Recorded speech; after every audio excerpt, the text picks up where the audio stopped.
그때 여호와께서 여호수아에게 이르시되 너는 부싯돌로 칼을 만들어 이스라엘 자손들에게 다시 할례를 행하라 하시매 여호수아가 부싯돌로 칼을 만들어 할례산에서 이스라엘 자손들에게 할례를 행하니라. 여호수아가 할례를 시행한 까닭은 이것이니 애굽에서 나온 모든 백성 중 남자 곧 모든 군사는 애굽에서 나온 후 광야길에서 죽었는데 그 나온 백성은 다 할례를 받았으나 다만 애굽에서 나온 후 광야길에서 난 자는 할례를 받지 못하였음이라. 이스라엘 자손들이 여호와의 음성을 청종하지 아니하므로 여호와께서 그들에게 대하여 맹세하사 그들의 조상들에게 맹세하여 우리에게 주리라고 하신 땅 곧 젖과 꿀이 흐르는 땅을 그들이 보지 못하게 하리라 하시매 애굽에서 나온 족속 곧 군사들이 다 멸절하기까지 40년 동안을 광야에서 헤매었더니 그들의 대를 잇게 하신 이 자손에게 여호수아가 할례를 행하였으니 길에서는 그들에게 할례를 행하지 못하였으므로 할례 없는 자가 되었음이었더라. 또 그 모든 백성에게 할례 행하기를 마침에 백성이 진중 각 처소에 머물며 낫기를 기다릴 때에 여호와께서 여호수아에게 이르시되 내가 오늘 애굽의 수치를 너희에게서 떠나가게 하였다 하셨으므로 그곳 이름을 오늘까지 길갈이라 하느니라.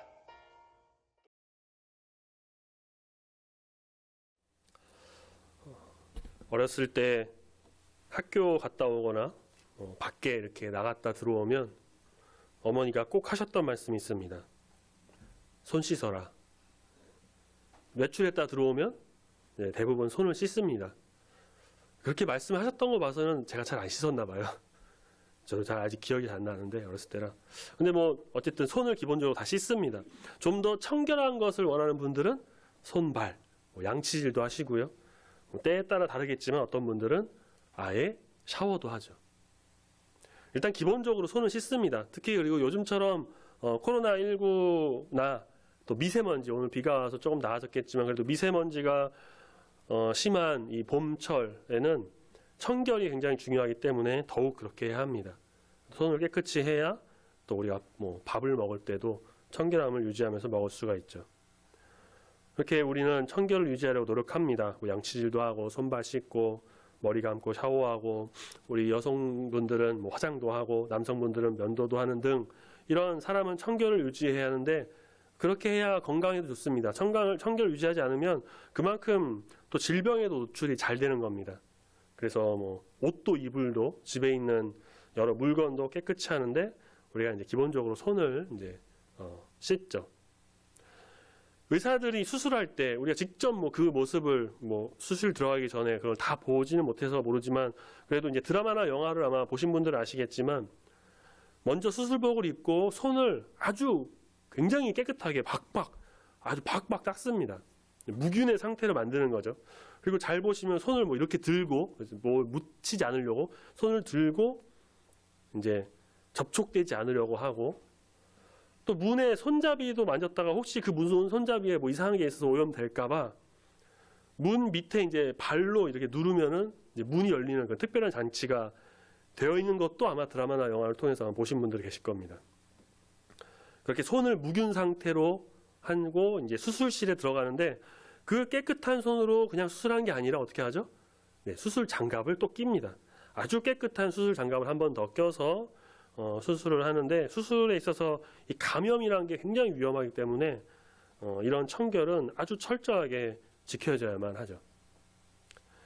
그러니까 이런 것과 좀 비슷하게 그리스도인들이 특별히 물론 우리도 씻고 다 청결을 유지하지만 특별히 우리는 마음을 청결하게 하는 것이 굉장히 중요합니다.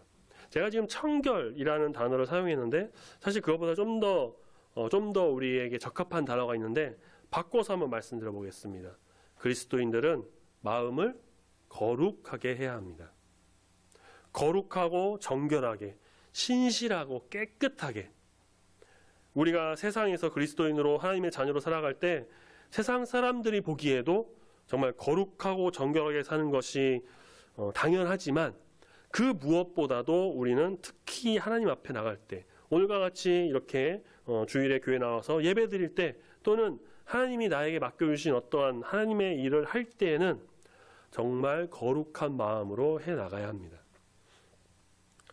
주보의 이제 예배 순서를 보시면은 묵도 다음에 회개와 감사라는 순서가 있습니다. 우리가 하나님께로 더 가까이 이 찬양으로 우리가 회개의 감사를 좀 대신하지만, 제가 이제 부교육자로 있었던 교회에서는 반주에 맞춰서 정말 모든 성도님들이 조용히 한 1분 정도 참회의 기도, 각자가 회개하면서 기도하는 시간을 가졌었습니다. 예배 드리는 데 있어서도 이 하나님께 경배하는 데 있어서 거룩하고 정말 정결하게 나가야 하는데, 손과 발을 씻는 것처럼, 그렇게 청결하게 하는 것처럼 우리 안에 있는 이 모든 죄악들, 한 주간 동안 살면서 주님께 좀 나가지 못했던 이 죄인의 모습을 다 내려놓고 회개하면서 죄 용서받고 거룩한 몸과 마음으로 주님께 예배드리는 자세가 필요한 것입니다.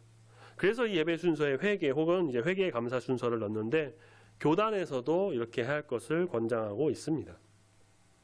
꼭 예배가 아니더라도 우리가 좀 전에도 말씀드렸듯이 이 세상 속에서 우리는 항상 거룩하게 나가야 합니다. 막 거친 말을 막 내뱉거나 이상한 말을 하거나 심지어 하나님과 사람을 모욕하는 발언을 해서는 절대 안 됩니다. 데살로니가 전서 5장 22절 말씀에 악은 어떤 모양이라도 버리라고 했습니다. 이 말을 좀 반대로 해보면 어떤 모양이라도 선을 보여라는 거죠. 악을 버리면 선을 드러내라는 것이죠. 즉 거룩한 마음과 거룩한 행동으로 이 사람들에게, 안 믿는 사람들에게도, 믿는 사람들 안 믿는 사람 모두에게 정말 선을 베풀고 선을 행하고 선한 영향력을 끼치고, 그래서 우리는 그런 참된 그리스도인으로서 거룩한 사람이 되어야 하는데, 오늘 우리가 읽은 이 여호수아 5장 말씀을 통해서 이제 이스라엘 백성들이 여리고를 앞두고 할례를 행하는 장면, 우리가 이 말씀을 통해 하나님의 어떠한 거룩한 사람이 되어야 하는지, 또 거룩한 삶이란 무엇인지 주님이 주시는 은혜와 진리가 온전히 우리 가운데 세워지는 귀한 말씀의 시간이 되기를 소망합니다. 아멘. 여호수아 3장 말씀에서 이스라엘 백성이 요단강을 건넙니다. 홍해의 기적을 경험하지 못했던 광야 2세대들은 이 요단강이 갈라지는 놀라운 하나님의 은혜를 경험했고, 언약궤를 필두로 요단강을 건너는데, 이때는 이제 우기였고 요단강이 수심이 얕고 잔잔한 것이 아니었고 아주 굉장히 수심이 깊으며 물살도 거셌던 그런 때였습니다. 성경을 비판하는 사람들은 겨우 한 발목 아니면 한 무릎 정도 오는 그런 강을 건넜다라고 주장하지만 그런 것이 아니었습니다. 이 언약궤, 즉 하나님을 앞세우고 나는 뒤로 빠져서 내 의지를 드러내는 것이 아니라 하나님의 의를 드러내면서 하나님의 역사에 내가 동참하게 된다면 요단강이 갈라지는 것 같은 놀라운 기적을 우리도 체험하게 될 줄로 믿습니다. 이스라엘 백성이 다 건널 때까지 이 언약궤를 맨 제사장들은 먼저 가서 건넌 게 아니라 요단강 중간에 서 있었습니다. 그리고 백성이 다 건넌 후 그때 나오게 되는데, 나오면서 여호수아는 그들에게 말하기를 돌 12개를 그 이제 요단강 바닥에 있었던 물이 없었던 그 바닥에서 돌 12개를 가지고 나와라 라고 합니다. 그래서 4장 7절 말씀, 우리 본문 앞장에 있는 4장 7절 말씀 보니까 이 돌들이 무엇을 의미하는 것이 되느냐, 요단강을 건넌 것에 대해서 이스라엘 자손에게 영원히 기념이 되게 하라는 것이었던 거죠. 그렇게 요단강을 건넌 이스라엘 백성들, 우리 4장 13절 말씀 보니까 무장한 사람 4만 명가량이 여리고 평지에 이릅니다. 이제 여리고성이 눈앞에 보이는 순간입니다. 여호수아와 이스라엘 백성들이 여리고에 좀 더 가까운 4장 19절 말씀에 보니까 여리고 동쪽 경계 길갈이라는 곳에 진을 칩니다. 이제 여리고와의 전투만 남았습니다. 정탐꾼의 2명의 정탐꾼 보고를 통해서 여리고 사람들이 정말 무서워 덜덜덜 떨고 있고 하나님을 두려워하고 이스라엘 백성들을 두려워한다는 것을 알고 있었고, 그렇다면 이제 전투에서 승리는 시간 문제입니다. 백성들이 잔뜩 기대를 했겠죠. 어떤 승리를 우리에게 주실까? 그런데 오늘 우리가 읽은 본문 말씀 5장 2절을 보니까 여호와께서 여호수아에게 명령하시기를 무엇을 하라고 하시나요? 부싯돌로 칼을 만들어서 할례를 행하라 라고 명하십니다. 그래서 3절에 백성들이 남자 백성들이 다 할례를 받습니다. 할례가 무엇인지를 이제 좀 뒤에서 자세히 말씀드리겠지만 보편적으로 우리가 잘 아는 것입니다. 남성의 성기 끝 표피를 자르는 것으로 흔히 이제 포경 수술이라고 하죠. 우리가 사실 손만 살짝 베이거나 가시가 아니라 살짝 찔려도 굉장히 아픈데 그래서 약을 바르고 막 밴드를 붙이는데 할례는 그 남자의 급소에 상처를 내는 것인데 그것도 살짝이 아니라 살을 아예 도려내고 잘라내는 겁니다. 그렇다고 당시 의학이 막 지금처럼 발달하고 뭐 마취약이 있거나 소독약, 뭐 연고를 바르고 그런 것도 아니었죠. 게다가 지금 여기가 어딥니까? 뭐 자기 집이나 뭐 그런 곳이 아니고 그냥 평지 허허벌판입니다. 그냥 진을 친 곳이에요. 이제 막 전투를 시작하려고 하는 여리고성 바로 앞입니다. 그런데 하나님께서는 그에 앞서서 이 할례를 행하라 라고 명령하십니다. 그렇게 할례를 행한 까닭은 4절에 애굽에서 나온 모든 백성 중 남자 곧 모든 군사는 애굽에서 나온 후 광야길에서 다 죽었습니다.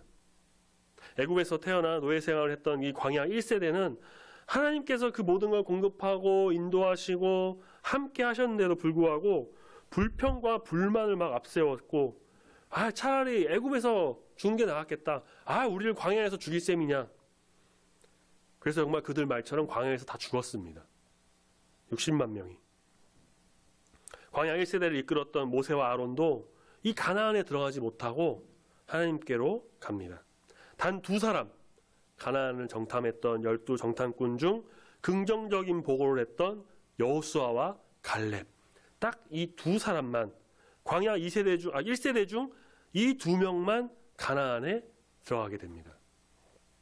그리고 그들이 이끈 이스라엘 백성들은 모두 광야 생활 중에 태어난, 오늘 말씀 이제 5절에 보면 나오죠. 광야길에서 난 자들. 이 광야에서 태어난 사람들은 할례를 받지 못했습니다. 애굽 10가지 재앙도 홍해를 갈라지는 경험, 그런 것도 다 경험하지 못한 이 사람들은 광야에서 40년을 보냈는데 7절 말씀 보니까 길에서는 그들에게 할례를 행할 수가 없었기 때문에 할례 없는 자가 되었기에 하나님께서는 이 모든 백성들에게 할례를 행하라 라고 명하십니다. 여호수아는 그렇게 하나님 말씀에 순종해서 모든 백성들에게 할례를 행하고 8절 그 상처가 낫기를 기다리죠. 그럼 우리가 먼저 할례가 어떤 것인지를 조금 더 정확하게 알 필요가 있습니다. 할례는 아까도 말씀드린 것처럼 남성의 성기 끝 표피를 자르는 것으로 성경에 할례가 이제 등장을 하고요. 구약에서 특히 정말 강조가 되고 중요하게 생각하는 겁니다. 물론 신약에 가서도 중요하지만 구약에서 특히 강조가 되는데 이 할례가 그런데 이제 유대인들에게만 행하는 것이 아니었습니다. 세계 각지에서 행해지는 풍습 중 하나로 특히 이 구약 성경의 배경이 되는 이 고대 근동 여러 나라와 민족들이 행하는 것이었습니다. 지금도 뭐 이슬람 혹은 유대인을 비롯해서 호주나 아프리카 이제 원주민들 사이에서는 여전히 행해지고 있는데 제가 예전에 유튜브로 봤던 영상에서는 여성에게도 할례를 행하는 아프리카 부족이 있었는데 여성과 같은 경우는 남자와 다르게 고통이 훨씬 더 심하고 뭐 감염의 위험, 회복도 여러 가지 면에서 힘들다고 합니다. 할례를 왜 행하는지는 이제 정설은 없는데 가장 많이 이야기하는 것은 뭐 위생을 위해서라고도 합니다. 우리나라도 가정에 따라 다르지만 이제 갓난아기나 남자에게 태어나면 갓난아기 때나 좀 자라서 이런 뭐 포경 수술 하는데 이런 원주민들이나 그런 곳에서는 뭐 풍습 아니면은 뭐 통과 의례 여러 가지로 이제 행하고 합니다. 자, 그렇다면은 우리가 이제 뭐 할례가 어떤 것인지 대충 알고 뭐 통증도 있고 의학이 발달하지 않았던 이 시기에 감염의 위험도 있고 회복에도 시간이 걸린다라고 한다면 분명히 이것을 모르지 않으셨을 텐데 하나님께서는 왜 굳이 여리고성 이 전투를 앞두고 할례를 행하라고 명하셨을까요? 광야 생활 40년 하면서 할례를 하지 않았던 것 이해됩니다. 이해되지만 지금이 그냥 땅에 들어와서 뭐 정착해서 사는 것도 아니고 이제 막 몸과 몸을 부딪히면서 막 격렬하게 전투를 해야 되는데 그렇게 싸워야 되는데 그럼 이 전투가 좀 다 끝나고 할 것이지 가나안 정복 정제 다 끝나고 좀 정착하고 좀 안정됐을 때 하면은 좋을 텐데, 아니면 요단강 건너기 전에 미리 좀 해서 어느 정도의 좀 시간을 두고 하면 훨씬 더 좋을 텐데, 왜 하필 이 적 바로 앞에 여리고 평지에서 이 할례를 행할 것일까? 만약에 여리고에서 뭐 첩자를 보내든 여러 가지 소문을 듣든 이스라엘이 지금 할례를 행해서 움직이지 못하고 힘들어한데, 그래서 선제 공격을 받을 수도 있을 텐데요. 너무 위험한 거 아닐까요? 우리가 할례에 대해서 더 자세히 알기 위해서는 창세기 말씀으로 좀 올라갑니다. 할례가 처음 등장한 것은 창세기 17장.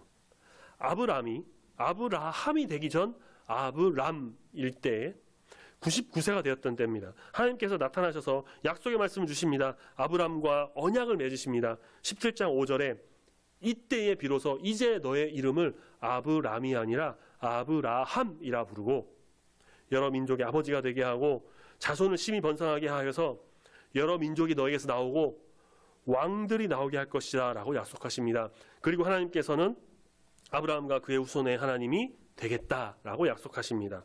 가나안의 모든 땅도 주시겠다고 약속하십니다. 그리고 그 약속의 징표로 아브라함과 그 모든 후손이 대대로 해야 하는 것을 하나 말씀하십니다. 창세기 17장 9절 10절 말씀 우리 한번 같이 찾아서 읽어볼까요? 창세기 17장 9절 10절 말씀 구약성경 한 20페이지쯤에 있습니다. 창세기 17장 9절 10절 구약성경 20페이지쯤에 있습니다. 창세기 17장 9절 10절 찾으셨으면 우리 한 목소리 읽겠습니다. 시작. 하나님이 또 아브라함에게 이르시되 그런즉 너는 내 언약을 지키고 내 후손도 대대로 지키라. 너희 중 남자는 다 할례를 받으라. 이것이 나와 너희와 너희 후손 사이에 지킬 내 언약이니라. 아멘. 아까도 말씀드린 것처럼 할례는 이스라엘 민족, 유대인만 하는 것은 아니라 이제 고대 근동에서 흔하게 하는 그런 관습이었습니다. 하지만 다른 민족, 이방인들 사이에서는 뭐 관습, 풍습, 뭐 자기들만의 어떤 법칙, 혹은 성인식과 같은 통과 의례 그렇게 행했다면 하나님께서는 그런 세상적인 방법을 하나님의 방법으로 바꾸셔서 하나님과 하나님 백성 사이에 영원한 언약의 그 표징으로 나타내신 것입니다. 굳이 할례여야 했나? 라고 물으신다면 하나님의 뜻이기에 뭐 반박할 수는 없지만 제 생각에는 아마 백성들이 좀 알지 못하는 막 새롭고 신기한 어떤 것을 하기보다는 그냥 그 고대 근동에서 보편적으로 행했고 이들도 이런 것에 대해서 미리 이미 알고 있었고 뭐 통상적인 방법을 통해서 좀 하나님의 뜻을 세우고 백성으로서의 언약의 징표를 삼으시려고 했던 것이 아닌가로 보입니다. 하나님이 택하신 이 할례는 다른 이방 나라, 다른 민족들이 하는 것과는 달랐습니다. 아까 말씀드린 것처럼 그들은 관습, 풍습, 통과 의례로 했던 것이라면 하나님은 이 할례를 통해서 할례 받은 백성이 하나님의 백성이 되고 큰 민족을 이루고 또 하나님은 그들의 하나님이 되어서 함께 하신다는 그 약속의 징표, 언약의 징표였습니다. 그래서 할례는 무척이나 중요합니다. 할례를 받지 않으면 그 백성에서 끊어지는 거고 더는 너희는 이제 하나님의 백성, 우리의 민족이 되는 것이 아니었고요. 하나님의 언약을 배반하는 것이 되었습니다. 그래서 태어난 지 8일 만에 할례를 받아야 했습니다. 종들도 다 할례를 받았습니다. 그리고 만약에 타국인 이방인 중에서 할례를 받지 않은 사람이 이 이스라엘 백성의 수에 들어가서 그들과 함께 모든 규례와 제사를 지키고 총회에 들어가기를 원한다면 반드시 할례를 행해야 했습니다. 요단강을 건넌 광야 2세대 이스라엘 백성들은 광야길에서 할례를 받을 수가 없었기에 전부 이 할례를 받지 않은 사람들이었습니다. 이것은 무슨 말이냐? 하나님의 말씀, 이 언약의 말씀으로 따져서 봤을 때 여전히 이들은 하나님의 백성, 진정한 하나님의 백성이 되지 못했다라는 것을 말합니다. 그래서 하나님께서는 할례를 하라고 명하십니다. 그런데 왜 하필 여리고 전투를 앞두고 적군 앞에서 그 상처가 막 아파서 아물기까지 시간도 걸리는 이 할례를 행해야 했을까? 할례는 하나님의 백성이 되는 징표로 말씀드렸습니다. 하나님의 백성이라고 한다면 먼저 거룩해야 합니다. 처음에 말씀드렸죠. 거룩해야 합니다. 거룩이라는 말은 구별되다, 구분되다, 깨끗하게 하다 이런 뜻이 있습니다. 다시 말해서 하나님의 백성으로 구별되었다면 이제 이 더러운 모든 것을 이제 다 씻어버리고 깨끗하게 되어야 한다는 것입니다. 우리가 아까 말씀드린 것처럼 마치 나갔다 들어오면 이 더러운 손을 깨끗하게 씻는 것처럼 의사가 수술 들어가기 전에 손을 깨끗하게 청결하게 무균의 상태로 만드는 것처럼 특히 이 가나안 정복 전쟁은 그냥 아무 목적 없이 땅을 빼앗거나 사륙을 하거나 그렇게 해서 하는 전쟁이 아니라 이 우상을 섬기고 하나님을 거역하고 이방신을 섬기는 이 악한 민족들을 다 몰아내고 하나님의 이 적과 꿀이 흐르는 땅에서 하나님의 백성들이 살게 돼서 하나님 나라를 만들어 나가는 거룩한 전쟁, 성전입니다. 그래서 그 성전의 첫 번째 전투인 여리고를 앞두고 모두가 거룩해야만 했습니다. 여호수아 5장 9절 말씀 보시면 하나님 말씀하시기를 내가 오늘 애굽의 수치를 너희에게서 떠나게 하리라. 그렇게 말씀하시죠. 수치는 이제 부끄러움이나 불명예를 가리킵니다. 이스라엘 백성들은 애굽에서 나왔지만 40년 광야에서 여전히 애굽의 그 악취를 그대로 지닌 채 방황했습니다. 애굽에서 모세를 통해 주신 하나님의 언약, 아브라함의 언약, 여리고 평지에 올 때까지 사실 거의 잊혀지다시피 했고 이들은 이제 이 거룩한 전쟁을 앞두고 다시금 마음을 좀 다잡고 할례를 행해서 하나님 앞에 거룩해져야 할 필요성이 있었던 겁니다. 그래서 하나님은 모든 백성에게 언약의 상징, 이 하나님의 백성의 징표인 할례를 지금 해라라고 명하십니다. 물론 그에 따르는 고통과 상처가 또 아무는 시간 필요했습니다. 아마 걷기도 힘들었을 거고 거친 전투하기에는 상당한 어려움이 있었겠죠. 그러나 뭐 그것까지도 생각하지 못하시고 그냥 아무렇게나 말씀하시는 하나님이 아니시라는 것을 우리는 너무 잘 알고 있습니다. 다음 주 말씀에서 우리 같이 보겠지만 이 여리고성 전투는 사람의 생각과 전술로는 할 수가 없는 놀라운 하나님의 계획이 임하는 전투입니다. 이들이 막 치고받는 그런 전투를 하기에는 힘들었기에 그것을 아셨던 하나님은 그들이 그런 수고를 하지 않도록 생각지도 못한 방법으로 여리고 전투를 일으키시는데 다음 주에 우리가 말씀을 좀 더 자세히 보도록 하겠습니다. 자, 그렇다면 우리가 이제 여기서 좀 깊이 고민해 봐야 할 것이 있는데 할례의 중요성도 필요성도 알았고 할례를 통해서 하나님 백성이 된다는 것도 알았고 그렇다면 우리도 이 중요성을 깨닫고 우리도 이들이 하는 이런 할례를 똑같이 무조건적으로 해야만 하는 것일까? 물론 위생과 여러 목적을 위해서 현대에 와서는 아까 말씀드린 포경수술 그런 걸 행합니다. 그런데 하지 않는 분들도 있어요. 그럼 그분들은 하나님 믿지도 않고 하나님 백성도 되지 않고 하나님 배반한 그런 사람일까요? 무조건 해야 한다는 그런 것이 박혀 있을까? 말씀을 하나 찾아보겠습니다. 우리 창세기 말씀을 아까 봤는데 조금 뒤로 넘기셔서 신명기 10장 16절 구약성경 278페이지 신명기 10장 16절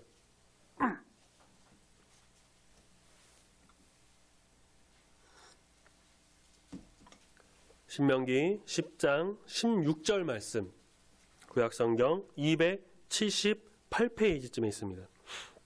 찾으셨으면 우리 한 목소리로 같이 읽겠습니다. 시작. 그러므로 너희는 마음의 할례를 행하고 다시는 목을 곧게 하지 말라. 아멘. 말씀을 하나 더 찾아보겠습니다. 같은 신명기 30장 6절인데 오늘 주보에 있는 금주 묵상할 말씀입니다. 주보를 보셔도 괜찮습니다. 신명기 30장 6절 말씀 우리 한 번 더 같이 읽어보겠습니다. 구약성경 310페이지 혹은 주보에 있는 금주 묵상할 말씀 신명기 30장 6절 같이 한 목소리 읽겠습니다. 시작. 내 하나님 여호와께서 내 마음과 내 자손의 마음의 할례를 베푸사 너로 마음을 다하여 뜻을 다하여 내 하나님 여호와를 사랑하게 하사 너로 생명을 얻게 하실 것이며. 아멘. 우리가 지금 읽은 이 두 개의 말씀, 신명기 말씀에서 할례를 행해라 라고 명하고 있는데, 이 두 말씀에서 동일하게 어디에 할례를 행하라 라고 말씀하고 있습니까? 그렇습니다. 네, 마음입니다. 마음의 할례를 행해라. 구약의 율법은 예수님께서 이 땅에 오심으로 모두 완성이 됐습니다. 로마서 13장 10절 말씀처럼 사랑은 율법의 완성인데, 하나님의 독생자 예수 그리스도께서 우리를 너무나도 사랑하셔서 이 땅에 오셔서 우리를 대신하여 죽으시고 부활하셨습니다. 우리를 너무나 사랑해서 그 사랑으로 이끄셨어요. 그래서 사랑의 모범이 되시고 사랑의 완성을 이루셨습니다. 율법을 완성하신 것이죠. 예수님으로 인해서 율법이 완성이 되었습니다. 그래서 이제는 우리가 구약시대처럼 양이나 염소를 잡아서 매번 그렇게 제사를 드리지, 제물을 바쳐서 제사를 드리지 않아도 되고요. 잘못을 저질렀다고 손이 잘리거나 귀가 잘리거나 돌에 맞아 죽는 일도 우리는 없습니다. 주일 저녁 예배 시간 우리 소율 문답 통해서도 같이 봤었는데, 구약의 율법은 도덕법으로 대표되는 이 10계명을 제외하고는 모두 폐기되었습니다. 아니, 폐기되었다라기보다는 예수님으로 인해서 완성되었기 때문에 더는 우리가 지키지 않아도 됩니다. 도덕법 몇 개와 10계명을 우리가 지킬 뿐입니다. 자, 그렇게 따지면 우리는 이 할례를 굳이 따를 필요가 없습니다. 할례는 구약의 규례이기 때문에 신약의 시대를 사는 우리는 할례를 행해서 이렇게 나가는 것이 아닌 거죠. 바울도 이에 대해서 말합니다. 로마서 2장 29절에 오직 이면적 유대인이 유대인이며 할례는 마음에 할지니 영에 있고 율법 조문에 있지 아니한 것이라. 그래서 이제는 무엇이 중요하느냐? 마음의 할례가 중요합니다. 오늘 설교 제목에 나왔던 그 마음의 할례가 너무 중요합니다. 육의 할례를 막 따지고 그럴 것이 아니라 이제는 우리가 마음의 할례를 했느냐 안 했느냐를 따져봐야 합니다. 그럼 마음의 할례는 뭘까? 외출했다 들어오면 손발 깨끗이 씻고 양치하고 샤워하고 깨끗하게 청결하게 하는 것처럼 어렵지 않습니다. 마음을 하나님 앞에서 거룩하고 정결하고 깨끗하게 하는 겁니다. 가장 기본이 되는 것은 뭘까요? 회개겠죠. 회개. 죄인으로 살고 막 죄를 지으며 살고 알게 모르게 지은 죄들 여러 가지 항상 회개하면서 거룩하고 정결하게 주님 앞에 나가는 겁니다. 회개함으로 내 모든 마음에 있는 모든 것을 거룩하고 정결하게 깨끗하게 만들어 나가야 합니다. 또한 우리는 그런 거룩한 삶을 살아야 합니다. 마음의 할례를 한 사람은 거룩한 사람이에요. 구별되고 깨끗한 사람입니다. 그렇기에 그러한 삶을 살아야 합니다. 아까도 말씀드린 것처럼 악은 어떤 모양으로도 버리고 선을 밝히고 선을 행해야 합니다. 선한 영향력을 사람들에게 끼쳐야 합니다. 세상의 빛과 소금이 되어서 세상을 밝히고 세상을 살리는 사람이 되어야 합니다. 막 세상을 휩싸여서 이리 치이고 저리 치이고 똑같이 악을 행하는 것이 아니라 하나님께 영광 올려드리는 삶, 그것을 살기 위해서 노력하고 덕을 세우고 선한 일을 하고 선한 행동, 선한 말, 그렇게 함으로써 거룩한 삶을 사는 사람, 바로 이것이 마음의 할례를 행한 사람의 삶인 것입니다. 하나 일이 있었는데, 어제였는데 저희 집 이제 아파트 주차장이 앞에 좀 있고 지하가 있고 아파트 뒤에 한 6대 7대 정도 되는 주차 공간이 있습니다. 거기는 뒤로 와기 때문에 좀 불편해서 사람들이 많이 안 돼요. 그래서 사람들이 많이 안 되니까 저는 거기에 자주 됩니다. 근데 어제 이제 저는 금요일에 주차를 하고 어제 차를 이제 안 쓰고 있다가 11시 반쯤 12시가 다 돼서 갑자기 전화를 받아서 잠깐 나와보세요. 차 주되시죠? 나와보세요. 그래서 나갔습니다. 차량 4대가 어떤 술 취한 사람에 의해서 파손이 되는, 경찰이 와서 막 조사를 하고 있는 그런 거를 봤습니다. 그 4대 중 한 대가 저희 차였고요. 다행히도 많이 파손되진 않고 사이드 미러가, 운전석 사이드 미러가 반대로 꺾여 있는 그것만 돼 있고요. 다른 차량 세대는 막 본넷이 찌그러지고 천장이 찌그러져서 막 움푹 파이고 흙 묻은 신발이 막 유리 그런 데 막 다 돼 있고 딱 봐도 견적이 몇백 나올 정도의 그런 파손이 있었는데 이제 다 얘기를 들어보니까 어떤 술 취한 분이 차 위에 올라가서 막 뛰고 밟고 새벽 5시예요. 그러다가 지나가면서 제 차 이제 사이드미러 한번 접고 그리고 다른 차도 밟고 그리고 막 자전거도 막 발로 차고 술 취한 분이 그렇게 했다는 거죠. 그래서 뭐 피해자 진술도 좀 경찰서 가서 파출소 가서 하고 왔는데 듣기에도 어떠십니까? 좋지 않은 모습이죠. 만약에 저 어떤 분인지 몰라요. 자수해서 잡혔다고는 하는데 만약에 그리스도인이라 한다면 그분이 교회 다닌다. 이것은 마음의 할례를 행한 사람일까요? 아닐까요? 마음의 할례를 한 사람이라면 이런 모습이 아니라 술 취하거나 이런 악한 모습, 이런 좀 안 좋은 모습, 사람들에게 덕을 끼치고 선을 행하는 모습이 하는 것이 아니라 좋은 모습, 정말 모두가 보기에도 선한 모습, 정말 감사하고 기뻐하는 그런 모습을 보이는 사람이 되어야겠죠. 또 마음의 할례를 받은 사람은 어떤 사람이냐? 성령 충만한 삶을 사는 사람입니다. 성령께서는 우리를 떠나가시지 않으십니다. 우리가 예수 그리스도를 영접하고 구주를 믿고 하나님을 믿고 주의 백성으로 살기로 다짐한다면, 그래서 세례를 받고 하나님 앞에 나간다면 성령께서 우리 안에 오십니다. 사람마다 조금씩 사용하는 용어가 다르지만 이제 보통 이렇게 성령이 내 마음에 오셔서 그 첫 번째 순간을 성령 세례라고 보통 합니다. 우리가 평생 세례를 단 한 번 받는 것처럼 성령 세례 또한 1회적입니다. 한 번 오세요. 그 후로는 이제 성령께서 우리를 떠나가지 않으십니다. 다만 우리가 좀 거룩한 삶, 마음의 할례를 받은 자로서의 그 삶을 제대로 살지 않을 때에 우리 안에 성령의 크기가 점점점 작아집니다. 성령님의 그 영향력이 작아지는 겁니다. 그래서 뭐 우리 성령께서 우리 마음의 한 구석에 그냥 요만하게 조금 계실 듯 말 듯 떠나가진 않으시지만 요만큼.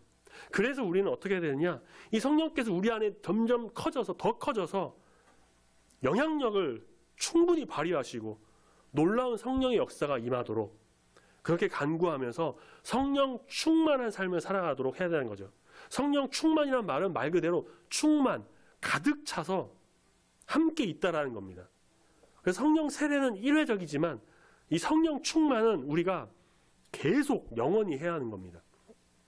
마음의 할례를 받은 사람은 성령께서 이끄시는 대로 살아가는 성령 충만한 사람입니다. 그래서 우리는 다른 어떤 것이 아닌 마음의 할례를 행하는 자로서 온전히 살아가야만 합니다. 마음의 할례를 통해 거룩한 삶을 살아가는 것이 좀 아직 어떤 것인지 잘 모르실 수도 있는데 어렵지 않습니다. 방금 말씀드린 것들, 자주 말씀드린 기본적인 것부터 하면 됩니다. 회개하고 말씀과 기도로 무장하고 예배하고 하나님 경외하는 삶, 말씀에 순종해서 말씀대로 살아가는 하나님 능력 임하기를 기대하고 소망하면서 하나님 나라를 만들어 나가는 성령 충만한 삶을 살아가는 것, 거룩하고 순결한 삶, 바로 이것이 마음의 할례를 통해서 거룩한 삶을 살아가는 것입니다. 어렵지 않죠? 우리가 다 하는 것들이고요, 또 해야만 하는 것들입니다. 그렇게 마음의 할례를 통해서 하나님의 구별된 자로서 거룩한 삶을 사는 우리 모든 성도님들이 다 되시길 소망합니다. 아멘. 우리 마지막으로 말씀 하나만 더 찾아보겠습니다. 레위기, 신명기 앞에, 민수기 앞에 레위기 11장 45절, 구약성경 162페이지쯤에 있습니다. 레위기 11장 45절. 레위기 11장 45절 말씀 하나만 더 찾아서 같이 한 목소리로 읽어보겠습니다. 찾으셨으면 레위기 11장 45절 한 목소리로 같이 읽겠습니다. 시작. 나는 너희의 하나님이 되려고 너희를 애굽 땅에서 인도하여 낸 여호와라. 내가 거룩하니 너희도 거룩할지니라. 아멘. 하나님은 거룩하신 분이십니다. 흠이 없으신 분입니다. 그리고 우리는 그 거룩하신 분의 백성입니다. 그분은 우리 하나님이 되십니다. 그래서 하나님께서 말씀하십니다. 내가 거룩하니 너희도 거룩해라. 그런데 그런데 우리가 하나님과 같이 거룩하게 되는 것은 불가능합니다. 우리는 하나님처럼 거룩하게 될 수가 없어요. 사람은 불완전한 존재이기 때문에 완벽하게 거룩하게 되는 것이, 하나님처럼 그렇게 거룩하게 되는 것이, 흠이 없게 되는 것이 불가능합니다.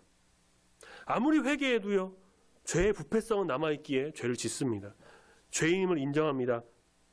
그런데 그렇다고 해서 막 무능하다, 나는 무기력해, 나는 안 돼, 별 수 없어, 그래서 포기하고 막 그냥 죄인으로 살아가, 그런 것은 아닙니다.